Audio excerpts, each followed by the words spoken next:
Bonjour et bienvenue dans cette nouvelle vidéo de 28 jours de la vie d'une femme. Je suis Carole et aujourd'hui je vous propose de répondre à une question d'une auditrice, Jocelyne, qui nous demande: est-ce qu'il y a un lien entre notre état de stress et notre cycle? Est-ce que le cycle influence notre émotivité? Est-ce qu'il nous rend plus stressés, moins sûrs de nous, moins confiants en nous? Eh ben on va essayer de répondre à cette question juste après ça.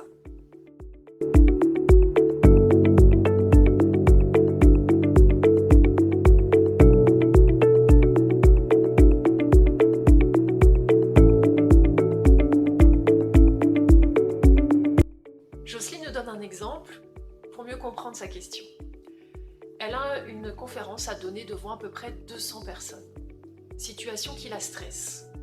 Elle se demande s'il y a un moment de cycle plus propice sur lequel elle va pouvoir planifier cette conférence. Est-ce qu'il est mieux de le planifier en première partie de cycle, en deuxième partie de cycle? Voilà, est-ce que ça peut jouer sur son état de stress? J'ai envie de répondre tout de suite non. Pourquoi? Parce que le cycle est un processus physiologique. Et comme tout processus physiologique, s'il se passe comme la nature l'a prévu, il n'y a pas de raison qu'il y ait de stress. Respirer n'est pas stressant, faire battre son cœur n'est pas stressant. Maintenant, il y a des variations dans ce processus qui peuvent effectivement nous changer notre façon d'aborder le monde, notre état intérieur. Il faut savoir que le cycle est sous l'influence de deux grandes hormones sexuelles. Alors là, je me place au niveau local, au niveau des ovaires et de l'utérus, voilà, et je ne me place pas au niveau cérébral. Mais en tout cas, à ce niveau-là, il y a deux grandes hormones. La première, c'est l'œstrogène, les œstrogènes, il y en a plusieurs, et la seconde, c'est la progestérone. Eh bien, il faut savoir que ces hormones, comme toute hormone, en fait, ont une fonction physiologique et une fonction un petit peu plus psychique, c'est-à-dire qu'elle va influencer nos émotions effectivement. Les œstrogènes, ce sont des hormones qui nous font déplacer des montagnes. C'est quand elles sont sécrétées en tout cas et quand elles sont en circulation en nous, c'est les moments où on pourrait tout faire, tout accomplir. On a une énergie hyper débordante. Et de toute façon, au niveau physiologique, les œstrogènes, elles font maturer les follicules. Donc c'est la phase folliculaire, ça veut dire qu'on est en train de faire maturer notre futur œuf, l'ovule. Donc au niveau psychique, si on revient à notre état animal, le moment du cycle qui correspond à la phase œstrogénique, c'est le moment où il va falloir qu'on cherche à séduire et à trouver le reproducteur. C'est très archaïque, mais quelque part ça part de là. Alors depuis on a évolué, mais ça nous fait comprendre vraiment cette couleur, cette tonalité des oestrogènes en fait. Ce qui veut dire qu'il faut qu'on soit ouverte au monde, il faut qu'on aille vers les autres, il faut qu'on accomplisse des choses pour un petit peu séduire le mal. Et c'est ce qui explique en tout cas cet état tourné vers les autres, plein d'allant, où finalement le stress va être plutôt moteur, le stress qu'on peut recevoir de l'extérieur et non pas un stress provoqué par le cycle, attention, hein. Et donc on est les superwoman quelque part. Donc le stress va très très peu influencer et puis en tout cas on aura l'énergie pour aller au-delà et il va plutôt nous aider à aller de l'avant. La deuxième partie du cycle, elle est plutôt sous l'influence de la progestérone. La progestérone, c'est vraiment l'hormone de la gestation.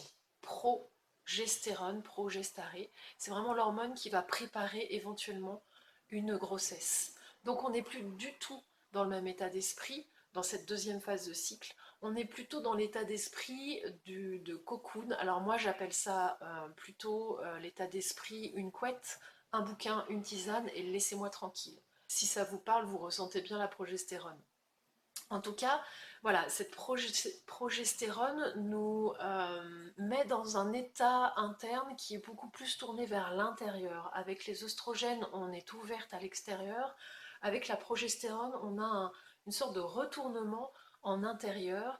On a une intériorité, une vie intérieure qui est riche, elle l'est de toute façon, euh, mais là on est beaucoup plus sensible à ça, on va beaucoup plus ressentir les choses en nous-mêmes et être beaucoup plus sensible aussi aux événements et aux stimuli extérieurs, surtout quand ils nous contrarient.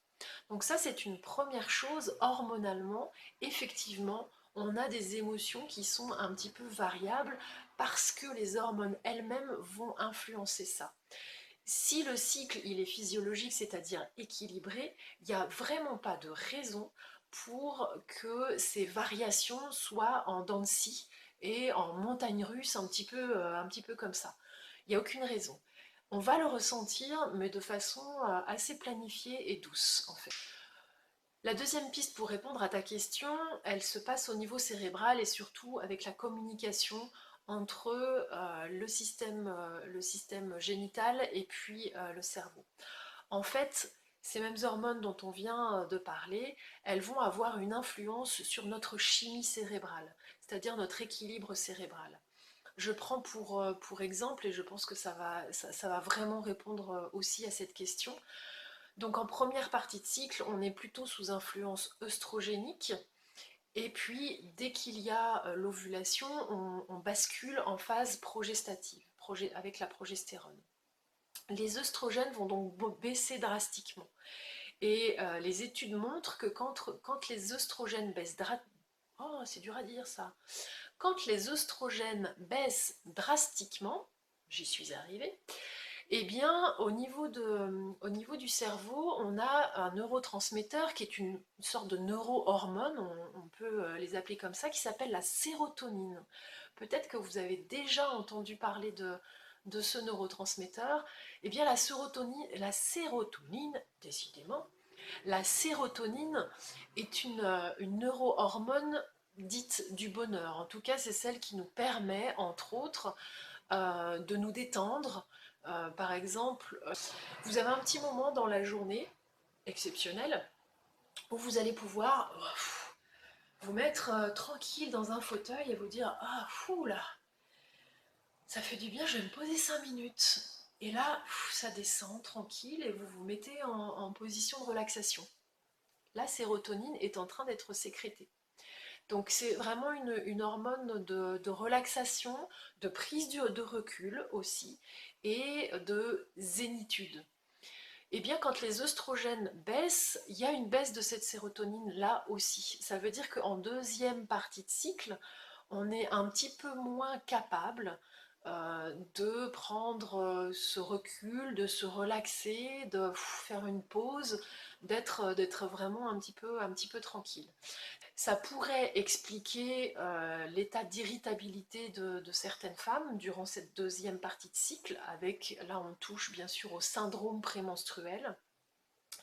Et donc le cycle en lui-même ne va pas être stressant, mais des petits déséquilibres du cycle va pouvoir induire une sorte de stress ou une moins bonne adaptabilité à tout ce qui se passe autour de nous. Donc s'il y a effectivement une latitude à pouvoir placer des événements comme une conférence devant 200 personnes qui a priori nous stressent, eh bien s'il y a cette latitude dans le planning, j'aurais tendance à dire placez-les au niveau de votre première partie de cycle, là quand vous avez les œstrogènes qui sont pleines bourre, on va dire ça comme ça. Parce que vous serez en capacité de gérer ce stress extérieur et vous n'aurez pas en plus d'efforts supplémentaires intérieurs à redonner pour pouvoir être à peu près bien. Ça ne va pas effacer le stress de la conférence, ça va juste vous permettre effectivement par rapport à ce cycle physiologique menstruel de ne pas en rajouter et de ne pas avoir de sur-régime énergétique à déployer pour pouvoir être bien. J'espère que ça a répondu à ta question, Jocelyne, et que ça a éclairé aussi d'autres personnes. En tout cas, n'hésitez pas si vous voulez avoir des réponses à d'autres questions qui m'ont été posées, le temps de faire les vidéos, à vous abonner juste là. Et d'ici là, je vous souhaite une excellente journée. À très bientôt, avec plaisir.